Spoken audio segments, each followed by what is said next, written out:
নমস্কার বন্ধুরা, সবাই কেমন আছেন? আশা করছি সবাই খুব ভালো আছেন।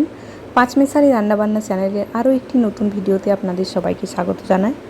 আরও নতুন নতুন রেসিপি পেতে এবং আমাকে আরও উৎসাহিত করতে চ্যানেলটি অবশ্যই সাবস্ক্রাইব করবেন, লাইক কমেন্ট শেয়ার করতে কিন্তু একদম ভুলবেন না।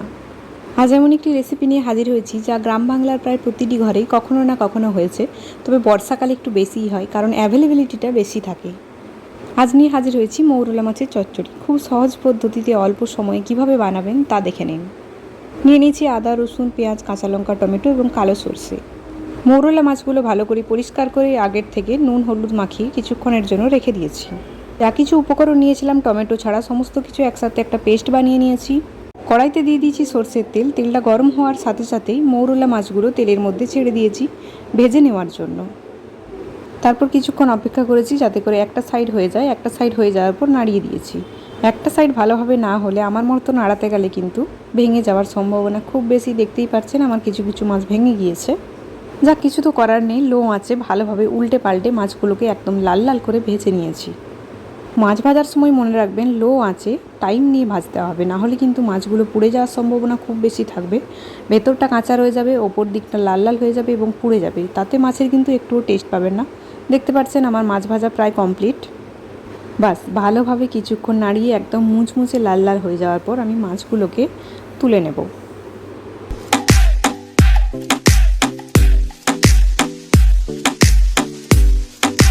বাস আমার মাছ ভাজা রেডি হয়ে গেছে, এবার তুলে নেওয়ার পালা। আমি একটা পাত্রে মাছ ভাজাগুলো ভালোভাবে তুলে নিচ্ছি।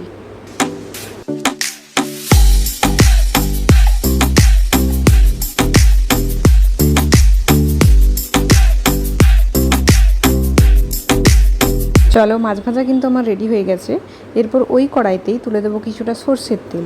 তেলটা গরম হওয়ার জন্য অপেক্ষা করব। চলো দেখতে থাকো।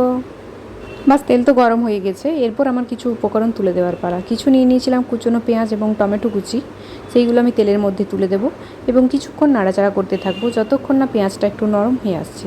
দেখতে থাকো। পেঁয়াজটা যাতে করে তাড়াতাড়ি নরম হয়ে যায় তার জন্য আমি অ্যাড করে দিয়েছিলাম কিছুটা লবণ।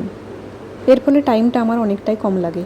বাস এরপরে রেডি করে নিয়েছি সেই পেস্টটা, যার মধ্যে সর্ষে, কাঁচা লঙ্কা, আদা, রসুন এবং পেঁয়াজ রয়েছে। পেস্টটা আমি তেলের মধ্যে ঢেলে দেবো এবং কিছুক্ষণ নাড়াচাড়া করতে থাকবো।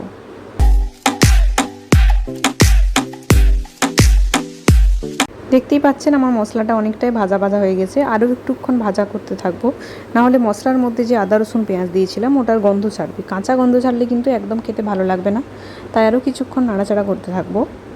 দেখুন মশলাটা প্রায় রেডি হয়ে গিয়েছে। এরপর ওই ভাজার মধ্যে দিয়ে দেবো লঙ্কা গুঁড়ো, হলুদ গুঁড়ো, জিরে গুঁড়ো এবং ধনে গুঁড়ো। সমস্ত মশলা অ্যাড করার পর আরও ভালোভাবে কড়াইটা নাড়াতে থাকবো, নাহলে কিন্তু মশলা বসে যাওয়ার সম্ভাবনা খুব বেশি।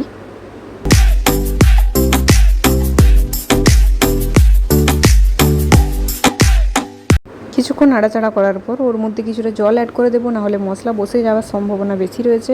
জল এবং নুন পরিমাণ মতো অ্যাড করে আরও কিছুক্ষণ ভাজা হওয়ার জন্য অপেক্ষা করব। দেখুন আমার মশলা কিন্তু একদম রেডি হয়ে গিয়েছে। এরপর ওই মশলার মধ্যে তুলে দেবো আগের থেকে ভেজে রাখা মৌরলা মাছগুলো। তো চলুন দেখতে থাকুন। মাছগুলো দেওয়ার পর আরও কিছুক্ষণ ভালোভাবে নাড়াচাড়া করতে হবে যাতে করে মাছের মধ্যে ভালোভাবে মশলাগুলো ঢোকে। সেই জন্য সামান্য পরিমাণ জল কিন্তু আপনারা যোগ করতে পারেন, তাতে করে মাছের ভেতর ভালোভাবে মশলাটা ঢুকবে। তো আমি কিছুটা জল অ্যাড করে দিয়েছি এবং ভালোভাবে নাড়াচাড়া করে নিয়েছি।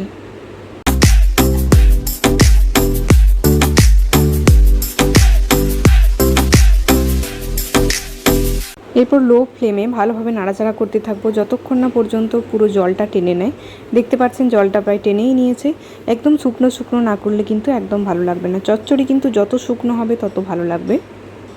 বাস আমার রান্না রেডি, এবার আমি তুলে নেব। গরম ভাতের সাথে সার্ভ করবেন, দেখবেন আর কিচ্ছু লাগবে না। রান্নাটা কেমন লাগলো জানাবেন, বাড়িতে অবশ্যই বানাবেন। বানানোর পর খেতে কেমন লাগে সেটা অবশ্যই কমেন্ট করে জানাবেন। রেসিপি ভালো লাগলে কিন্তু লাইক কমেন্ট করতে একদম ভুলবেন না। আরও নতুন কিছু দেখার থাকলে অবশ্যই কমেন্ট করে জানাবেন।